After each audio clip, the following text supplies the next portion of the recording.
pelajaran bagi kita, pelajaran yang begitu berharga, bahwasanya harta itu bisa menjadi sebab yang begitu kuat di dalam merubah sifat manusia. Korun itu tadinya orang soleh, Korun itu tadinya orang alim, Korun itu tadinya orang yang begitu taat, nurut, bahkan begitu cinta kepada Nabi Musa dan juga Nabi Harun. Karena Nabi Musa dan Nabi Harun adalah tak lain sepupu ataupun saudara misan dari Korun itu sendiri. Tapi kemudian karena mempunyai harta yang begitu banyak, yang tidak dimiliki oleh Bani Israel yang lain pada saat itu, membuat Korun lupa diri, membuat Korun lupa daratan. Akhirnya merubah Korun dari yang tadinya orang soleh menjadi orang munafik. Assalamualaikum warahmatullahi wabarakatuh. Bismillahirrahmanirrahim. Di dalam Al-Quran, Allah Ta'ala mengabadikan sosok nama yang di beberapa surah dicantumkan sejarahnya, historisnya, sebagai sosok yang kaya raya, sosok yang hartanya begitu melimpah ruah, tapi kemudian menjadi orang yang munafik, bahkan menjadi orang yang kafir. Di beberapa surah dicantumkan sejarah tentang orang tersebut. Di antaranya di dalam surah Al-Qasas, dimulai dari ayat 76 hingga ayat 81. Sosok tersebut adalah Korun. Nah, Korun ini adalah salah satu bagian daripada umat Nabi Musa alaihi salam. Sebagaimana Allah Subhanahu wa taala berfirman, A'udzubillahi minasyaitonir rajim. Inna Qaruna kana min qaumi Musa. Sesungguhnya Korun itu adalah bagian dari kaumnya Nabi Musa. Berarti Korun ini adalah keturunan dari Bani Israel. Imam Abi Umamah Al-Bahili meriwayatkan hadis dari baginda Nabi Muhammad SAW. Baginda Nabi bersabda, Inna Qaruna kana minas sab'inal mukhtarina. Sesungguhnya Korun itu adalah bagian dari 70 orang yang terpilih, yang dipilih oleh Nabi Musa, alladzina sami'u kalamullah, yang mana ikut bersama Nabi Musa, bahkan sempat mendengar kalam Allah, cuman tidak kuat, dan akhirnya pergi meninggalkan Nabi Musa sendirian berbicara dengan Allah Subhanahu wa taala. Jadi Korun ini adalah termasuk pilihan Bani Israel awalnya, adalah orang yang soleh, orang yang keilmuannya luar biasa, menjadi pengikut setia Nabi Musa. Tapi kemudian kesolehannya berubah menjadi kemunafikan. Dan perubahan ini, transformasinya Korun dari orang soleh menjadi orang munafik, ini ada sebab musababnya. Nah, di sini kita akan jelaskan. Jadi sebelum kita lanjut, kita melihat secara historisnya, sebagaimana tertera di dalam kitab Tafsir Munir atau Maruh Labid, karya daripada Syekh Nawawi bin Umar bin Arabitan Al-Bantani. Beliau menjelaskan kila huwa ibnu ammi Musa. Korun ini menurut satu pendapat adalah putra dari paman Nabi Musa alaihissalam. Jadi Nabi Musa mempunyai ayah yaitu Imron, kemudian ayahnya yaitu Imron ini mempunyai saudara, dan saudara dari ayahnya ini mempunyai putra yang tak lain adalah Korun. Berarti hubungan antara Korun dengan Nabi Musa adalah sepupu atau saudara misan. Ini pendapat pertama. Kemudian waqala Ibnu Abbas, pendapat kedua, yaitu pendapat Abdullah bin Abbas, mengatakan huwa ibnu kholatihi. Korun ini adalah putra dari bibinya Nabi Musa. Jadi pendapat Abdullah bin Abbas, ibu Nabi Musa mempunyai saudara, kemudian saudara dari ibunya Nabi Musa mempunyai putra, dan putra daripada saudara ibunya Nabi Musa inilah namanya Korun. Jadi bukan siapa-siapa, bahkan keluarga daripada Nabi Musa alaihissalam. Lalu kemudian Korun ini Yusama Al-Munawwar. Syekh Nawawi kemudian menjelaskan Korun ini suka dijuluki Al-Munawwar, atau orang yang begitu terang wajahnya. Kenapa? Lihusni suratihi, karena memang rupanya yang tampan. Dan wakana aqra'a Bani Israil li Taurah. Dan Korun ini adalah termasuk orang yang paling fasohat dalam membaca kitab Taurat. Orang yang paling mengerti kitab Taurat, selain daripada Nabi Musa dan juga Nabi Harun. Illa annahu nafaqo, cuma bedanya Korun ini kemudian menjadi orang munafik, kama nafaqo Samiri, sebagaimana Samiri munafik. Jadi tidak menutup kemungkinan orang-orang yang memang hafal akan kitab-kitab suci, baik itu Taurat, Zabur, Injil, Al-Quran, bahkan paham maknanya, tidak menutup kemungkinan akan tergelincir menjadi orang munafik, bahkan menjadi orang kufur. Karenanya kita patutlah bersyukur atas nikmat Allah, sekalipun kebanyakan dari kita belum memahami kandungan ayat-ayat Quran dengan benar, kemudian belum hafal ayat Quran secara keseluruhan, hanya beberapa surah saja, bahkan terbilang surah-surah pendek saja. Tapi kemudian kita begitu kuat keimanan kita, itu adalah nikmat yang Allah berikan kepada kita yang harus kita syukuri. Karena kalau kita melihat Korun ini aqra'u Bani Israil li Taurat. Mungkin di sana tuh ulamanya, ulama besarnya, karena paham kitab Taurat. Tapi tidak membuat Korun ini konsisten menjadi orang soleh, bahkan tergelincir menjadi orang munafik. Naudzubillah summa naudzubillah. Kemudian Syekh Nawawi menjelaskan Korun ini iri kepada Nabi Musa. Jadi summa hasada Musa ala risalatihi. Korun ini kemudian iri, hasud kepada Nabi Musa atas pangkat Rasul yang diterima oleh Nabi Musa dari Allah Subhanahu wa Ta'ala. Dan juga iri kepada Nabi Harun atas kepemimpinan Nabi Harun di dalam penyembelihan hewan. Jadi nanti dijelaskan bahwasanya Nabi Harun ini dipilih oleh Allah untuk menjadi pemimpin dalam penyembelihan hewan dan juga kurban. Nah, Korun ini merasa kesal. Dirinya yang mempunyai harta yang banyak tidak mempunyai pangkat apa-apa. Karenanya di ayat selanjutnya Allah menjelaskan fabago alaihim. Imam Qofal mengatakan ayatola bal fadla alaihim. Jadi Korun ini menginginkan derajat yang tinggi, keunggulan atas Bani Israel. Dan wa ayyakunu tahta amrihi, dan berharap atau menginginkan Bani Israel ini berada di bawah perintahnya ataupun kendalinya. Itu tafsiran daripada Imam Qofal. Sedangkan Ibnu Abbas radhiyallahu an mengatakan tafsir daripada ayat fabago alaihim ini adalah takabbaru alaihim. Korun ini merasa sombong, jumawa, besar kepala terhadap Bani Israel. Karena Korun mempunyai sesuatu yang tidak dimiliki oleh Bani Israel pada saat itu, yaitu harta yang begitu banyak. Jadi harta inilah yang kemudian merubah sifat Korun yang tadinya adalah orang soleh, pengikut setia dari Nabi Musa yang tak lain adalah saudara sepupunya sendiri, begitu sayang kepada Nabi Musa dan Nabi Harun, tapi kemudian karena godaan dari iblis laknatullah, berikut dengan harta yang begitu banyak, akhirnya Korun tergelincir dari orang soleh menjadi orang munafik. Cirinya, Korun mempunyai sifat iri kepada Nabi Musa. Kenapa bukan dirinya lah yang menjadi rasul atau pemimpin dalam penyembelihan hewan kurban? Inilah masalah utama pada manusia. Kita tahu bahwasanya manusia itu apabila sudah mempunyai harta yang banyak, maka menginginkan kedudukan, menginginkan pangkat yang tinggi. Nah, itu pun terjadi pada Korun laknatullah alaih.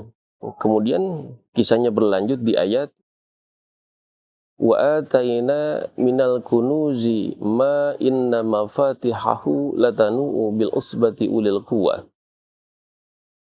Dan aku berikan, kata Allah, minal kunuzi ay minal amwali al mudakhirati, daripada harta-harta yang tersimpan di bawah bumi, yang ma inna mafatihahu, kunci daripada gudang-gudang harta tersebut yang dimiliki oleh Korun yang diberikan oleh Allah Subhanahu wa Ta'ala, la tanu'u bil usbati ulil quwwah, itu tidak sanggup dipikul, dibawa oleh sekelompok orang yang mempunyai kekuatan fisik yang luar biasa. Artinya bila mana dikumpulkan beberapa orang yang punya fisik yang luar biasa, yang mempunyai tenaga yang besar untuk membawa kunci-kunci daripada gudang atau peti harta daripada Korun, ini tidak akan sanggup. Bisa kita bayangkan betapa besar, betapa banyaknya harta yang dimiliki oleh Korun. Sehingga bagi orang awam timbullah ada persepsi munasabah dia sombong karena hartanya begitu banyak. Dan pada saat itu, di zaman Nabi Musa saat itu, belum ada yang menandingi kekayaannya Korun. Sehingga membuat Korun lupa daratan. Akhirnya dari orang soleh menjadi orang munafik. Kemudian orang-orang soleh dari Bani Israel menasihati Korun dengan beberapa nasihat yang tertuang di dalam Al-Quran, diantaranya in qala lahu qaumuhu la tafrah innallaha la yuhibbul farihin. Jadi ketika ada orang-orang mukmin soleh dari golongan Bani Israel yang berkata kepada Korun sebagai bentuk nasihat kepada Korun yang ternyata menyimpang, ternyata berubah dari soleh menjadi munafik, dinasehatilah Korun, janganlah kau berbahagia, bersenang, bergembira terlalu dengan harta yang kau punya. Kenapa? Karena innallaha la yuhibbul farihin. Sesungguhnya Allah tidak menyukai, tidak suka kepada orang-orang yang terlampau gembira dengan harta duniawi. Syekh Nawawi kemudian menafsirkan ayat ini, fal farahu bidunya min haitsu innaha dunya mazmumun mutlaqon. Jadi kegembiraan terhadap dunia dari segi itu adalah dunia, maka mazmumun, tercela secara mutlak. Artinya bila kita mendapatkan dunia, lalu bergembira dari segi keduniaan itu, maka itu adalah perbuatan yang tercela. Kecuali bila mana dunia tersebut kita hubungkan, kita koneksikan dengan akhirat. Artinya, bila kita dapat harta, kemudian kita bergembira dengan persepsi, dengan harta yang kita punya, kita bisa beramal soleh, diantaranya bersedekah. Ketika kita diberikan anak, baik laki-laki perempuan, kemudian kita punya persepsi anak tersebut bila jadi anak yang soleh dengan didikan kita, dengan usaha dari kita, maka anak tersebut akan menjadi investasi jangka panjang bagi kita. Dan lain sebagainya. Zohirnya dunia, bila dikaitkan dengan akhirat, maka itu adalah terpuji. Tapi bila mana kita diberikan dunia, lalu kemudian menganggap itu hanya sebatas dunia, dan menggunakannya hanya di dunia saja, seperti Korun. Diberikan harta yang banyak, tapi kemudian sifat pelitnya keluar. Tidak mau berbagi dan merasa sombong. Maka itulah yang dimaksud dunya min haitsu innaha dunya. Dunia dari segi itu adalah dunia. Maka kata Syekh Nawawi, fahuwa mazmumun, itu adalah dunia yang tercela. Oleh karenanya kita dapat mengambil pelajaran dari kisah Korun ini sebelum kita lanjutkan. Bila kita diberikan nikmat oleh Allah, patutlah kita bersyukur. Dengan cara nikmat dunia tersebut kita harus panjangkan untuk akhirat. Harta yang Allah berikan, anak yang Allah titipkan kepada kita, istri yang kemudian mendampingi kita, rumah yang megah yang kita punya, kendaraan yang kemudian menjadi mobilitas kita dalam bertransportasi dari satu tempat ke tempat yang lain, dan juga kekayaan-kekayaan lainnya. Bila mana kita jadikan dunia tersebut sebagai jembatan untuk meraih keuntungan nanti di akhirat, yaitu surganya Allah, maka dunia tersebut hakikatnya adalah akhirat. Kemudian nasihat selanjutnya dari orang-orang mukmin soleh Bani Israel kepada Korun, wabtagi fima atakallahu ad-darul akhirah, dan carilah olehmu Korun fima atakallahu ad-darul akhirata, dari apa yang Allah berikan kepadamu berupa nikmat harta yang begitu banyak, keridhaan Allah nanti di akhirat. Jadi jadikanlah nikmat yang Allah berikan sebagai bentuk keselamatan, sebagai bentuk jembatan untuk kamu selamat di akhirat nanti. Ini nasihat yang kedua. Kemudian nasihat ketiga, dari golongan orang-orang Bani Israel yang mukmin kepada Korun, adalah wala tansa nasibaka minad dunya. Syekh Nawawi menafsirkan ayat ini, ay wala tatruk al amala fid dunya lil akhirah, dan janganlah kau tinggalkan beramal di dunia ini untuk akhirat. Wa khudz ma tahtajuhu, dan ambillah olehmu apa yang kau butuhkan minad dunya, dari dunia ini. Setelah itu kemudian watruk al-baqiyah, kau tinggalkan sisanya dari yang tidak kau butuhkan, kau jadikan ladang untuk kau rengkuh sebagai pahala. Kau sedekahkan, kau infakkan, kau wakafkan, dan lain sebagainya. Jadi orientasi harta itu kan begitu luas. Jadi harta itu nanti bisa kita hibahkan, bisa kita sedekahkan, bisa kita wakafkan, dan lain sebagainya yang diatur di dalam kitab-kitab fikih. Itulah yang dimaksud daripada ketika kita mempunyai harta, maka ambillah secukupnya, lalu yang lebih daripada kebutuhanmu, kau gunakan untuk merengkuh pahala yang besar di sisi Allah nanti di akhirat. Di antaranya dengan cara sedekah. Kemudian nasihat yang keempat, daripada Bani Israel ini, daripada Bani Israel yang soleh kepada Korun, wa ahsin kama ahsanallahu ilaik, dan berbuat baiklah kamu kepada hamba-hamba Allah, ai ila ibadillah, kepada hamba-hamba Allah, kama ahsanallahu ilaika, sebagaimana Allah berbuat baik kepadamu dengan cara memberikan nikmat yang begitu besar dan banyak kepadamu. Kemudian nasihat yang kelima dari golongan Bani Israel yang soleh kepada Korun, wala tabghil fasada fil ardi innallaha la yuhibbul mufsidin.